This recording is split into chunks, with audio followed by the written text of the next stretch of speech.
मैं संजीदा हिंदी शिक्षिका एलपीएम पब्लिक स्कूल के ऑनलाइन कक्षा में आप सभी का हार्दिक स्वागत करती हूँ। प्यारे बच्चों, आप सभी कैसे हैं?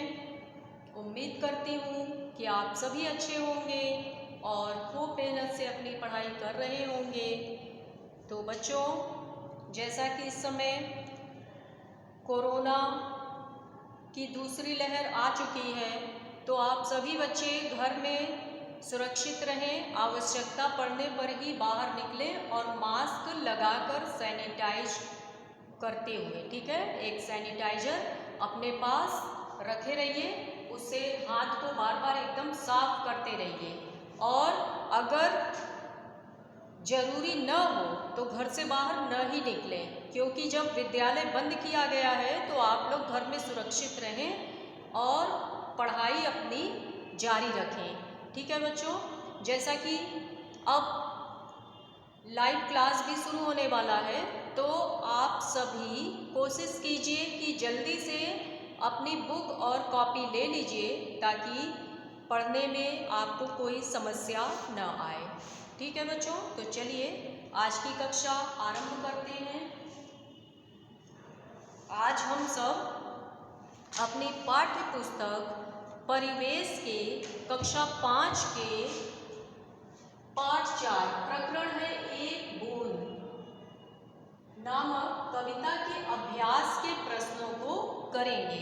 जैसा कि पिछले वीडियो में आप सभी ने इस एक बूंद कविता को अच्छे से संदर्भ, प्रसंग और आरोह अवरोह का ध्यान रखते हुए लय के साथ आप सभी बच्चों ने इसे गाया और इसके अर्थ को भी समझा।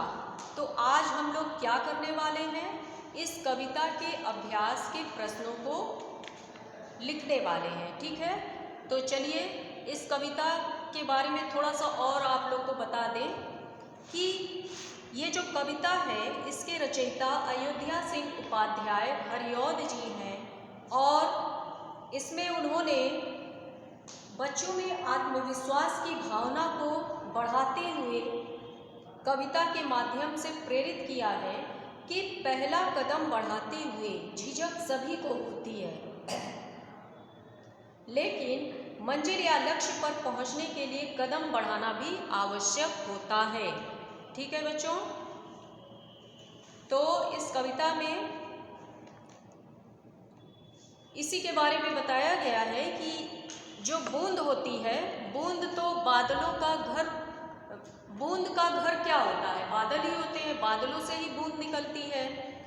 तो इसमें कवि ने बताया है कि बूंद, एक बूंद जो होती है वो यही सोचती है कि ज्यों ही बादलों की गोद से निकलकर आगे बढ़ती है, तो सोचती है कि अपने मन में सोचती है कि मैं अपना घर छोड़कर क्यों निकली। ठीक है, क्योंकि बूंद का घर तो बादल ही होता है, वो बाहर निकलने से झिझकती है, सोचती है कि मैं अपना घर छोड़कर क्यों निकली।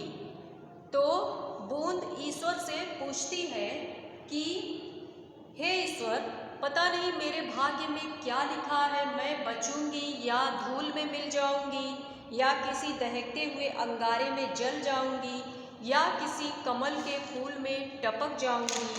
ठीक है, तभी क्या होता है, एक बहुत तेजी से हवा चलती है, दिया है ना, बह गई उस काल एक ऐसी हवा। तभी उसी समय एक ऐसी हवा चलती है जो कि बूंद न चाहते हुए भी वो हवा क्या करती है, उस बूंद को समुद्र की ओर बहा ले जाती है और तभी एक सुंदर सीप का मुंह खुला रहता है और वो बूंद उसी सीप में जाकर गिर जाती है और मोती बन जाती है। ठीक है, तो सभी लोग अपने घर को छोड़ने में झिझकते हैं, लेकिन उनको आगे बढ़ने के लिए अपना घर छोड़ना ही पड़ता है। हमें डर कर घर में नहीं बैठना है। ठीक है, अपने लक्ष्य को पाने के लिए हमें लगातार आगे बढ़ते रहना चाहिए, हमें डर का सामना करना चाहिए। तो इस कविता का यही उद्देश्य है कि सभी लोगों में आगे बढ़ने की लगन होनी चाहिए, उनमें आत्मविश्वास होना चाहिए और अनजान परिस्थितियों में घबराना नहीं चाहिए, उन्हें डट कर मुकाबला करना चाहिए। तो समझ में आ गया बच्चों? तो चलिए अब इसके अभ्यास के प्रश्नों को हम लोग देखते हैं। ठीक है,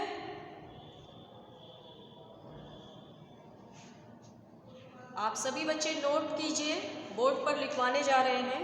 भाषा की बात इसमें दिया है। पहला प्रश्न है, नीचे दिए शब्दों के दो दो पर्यायवाची शब्द चुनकर लिखिए। बॉक्स दिया है, उसमें कुछ पर्यायवाची शब्द लिखे हैं, उन्हीं में से आपको लिखने हैं दो दो। जैसे बादल, बादल का क्या है? चलिए लिखना शुरू कीजिए। पहला है बादल। बादल के दो पर्यायवाची आपको लिखने हैं जो कि बॉक्स में दिए हुए हैं। क्या दिया है? एक तो घन दिया है और दूसरा मेघ दिया है। ठीक है, फिर है भाग्य। भाग्य का क्या दिया है? नोट करिए बॉक्स में। एक तो दिया है किस्मत, किस्मत जानते हैं आप सभी। दूसरा दिया है नसीब। भाग्य को किस्मत और नसीब भी कहते हैं, और भी बहुत कुछ कहते हैं, लेकिन आपको दो ही लिखना है क्योंकि बॉक्स में दो ही दिए हैं। हवा का लिखिए। हवा का क्या होगा? समीर। बॉक्स में समीर दिया है और क्या दिया है? पवन दिया है। समीर और पवन। इसके बाद घर, घर का क्या दिया है? गृह। गृह दिया है और आलय दिया है। ठीक है बच्चों। कमल का क्या दिया है? वैसे तो बहुत सारे पर्यायवाची बनेंगे, लेकिन बॉक्स में दो दिए हैं और उन्हीं दोनों को लिखना है। कमल का जलज और राजीव। ठीक है। समुद्र, समुद्र का क्या होगा? समुद्र का क्या दिया है? समुद्र का दिया है रत्नाकर और सागर दिया है। ठीक है बच्चों, रत्नाकर और सागर, इसको आप लोग लिखेंगे। और प्रश्न नंबर 2 है। प्रश्न नंबर 2 क्या है? वर्णों और उनकी ध्वनियों को अलग अलग करना वर्ण विच्छेद कहलाता है। आप सभी को पता है वर्ण विच्छेद क्या होते हैं? वर्णों और ध्वनियों को अलग अलग करके लिखना। जैसे गोद, गोद में कितने वर्ण हैं? चलिए यहाँ पर लिख रहे हैं, देखिए। गोद, इसको अलग अलग करिए। ग हलंत प्लस ओ, ठीक है, प्लस द हलंत प्लस अ। गोद में 4 वर्ण हैं। और ध्यान दीजिएगा, व्यंजन के नीचे ही हलंत का प्रयोग किया जाता है, स्वर के नीचे नहीं। तो गोद में 4 वर्ण हैं। ठीक है। इसी तरह से चलिए आगे लिखिए। नीचे दिए शब्दों के वर्ण विच्छेद कीजिए। मोती लिखवा रहे हैं आप सभी बच्चे, लिखते चलिए। मोती क्या दिया है? मोती। मोती को आप कैसे लिखेंगे? म हलंत प्लस ओ प्लस त हलंत प्लस बड़ी मोती। इसके बाद है धूल। धूल को आप कैसे लिखेंगे? ध हलंत प्लस ऊ, बड़े की मात्रा है तो ऊ प्लस ल हलंत प्लस आ, धूल। बादल, सभी बच्चे ध्यान दीजिएगा। ठीक है, ध्यान दीजिएगा। बादल, बादल को आप कैसे लिखेंगे? ब हलंत प्लस आ, क्योंकि ब में आ की मात्रा है, बा, प्लस द हलंत प्लस अ प्लस ल हलंत प्लस अ, बादल। और क्या अंगारे। अंगारे को कैसे लिखेंगे? अंग की मात्रा है प्लस ध हलंत प्लस आ प्लस र हलंत प्लस ए, अंगारे। ठीक है, लिखते चलिए। इसके बाद है झिझकते। इसके बाद क्या दिया है? झिझकते।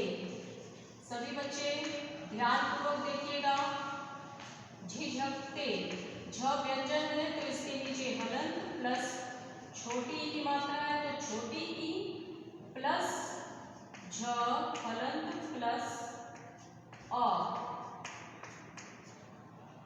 प्लस क। इसके नीचे लिख दे रहे हैं, उधर आप सबको दिखाई नहीं पड़ रहा है।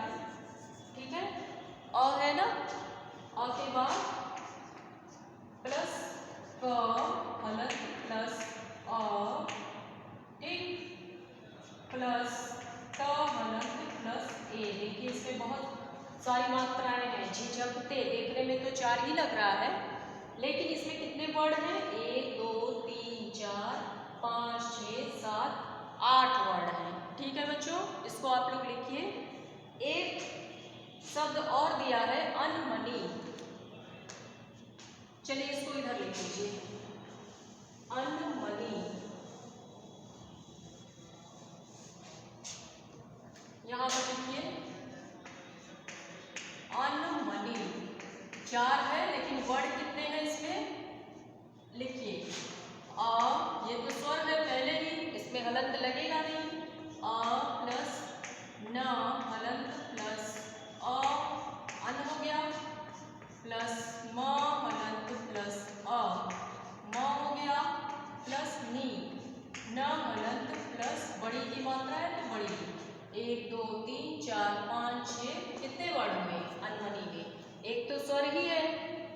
ठीक है, चलिए अब तीसरा प्रश्न आपका है मिलान करना है। नीचे दिए शब्दों और अर्थों के सही जोड़े बनाकर मिलान करना है। काल, और जब मिलान आप कर लेंगे तो अपनी पुस्तक में लिखना भी है। चलिए यहाँ पर हम मिलान कर दे रहे हैं, आप लोग लिख लीजिएगा अच्छे से। काल, कढ़ी, काल, कढ़ी, अक्सर, लो, एक है अनमनी। अनमनी तो यहां पर हो जाएगा प्रायः, खिन्न, समय, निकली,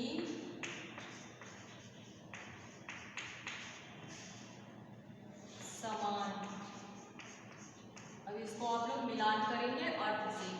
काल का अर्थ होता है समय, कढ़ी का अर्थ होता है निकली, अक्सर का अर्थ होता है प्रायः, लो का अर्थ होता है समान, अनमनी का अर्थ होता है खिन्न। ठीक है, तो बच्चों आज आपका ये पाठ 4 जो कविता है ये समाप्त होती है। आप सब इसे अच्छे से अपनी फेयर कॉपी में लिख लीजिएगा। ठीक है बच्चों, और याद भी कीजिएगा क्योंकि स्कूल खुलेगा तो कॉपी चेक भी की जाएगी और आप सभी से पूछा भी जाएगा। तो चलिए, मज़ा आया होगा आप सभी को। अब आज के लिए बस इतना ही।